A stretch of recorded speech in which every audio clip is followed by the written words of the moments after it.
everyone, I'm Jackson Horn with Nordson Corporation, and today we're here at the Georgia Power Customer Resource Center.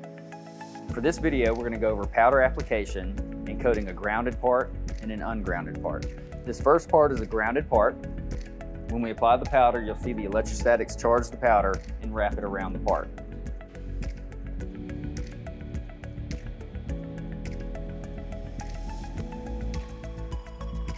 As we turn the part, we'll see how the coverage went around each side of the part. For the second part, this is an ungrounded part. Since the part is not grounded, the powder will not attract with the electrostatics and the coverage will be minimal.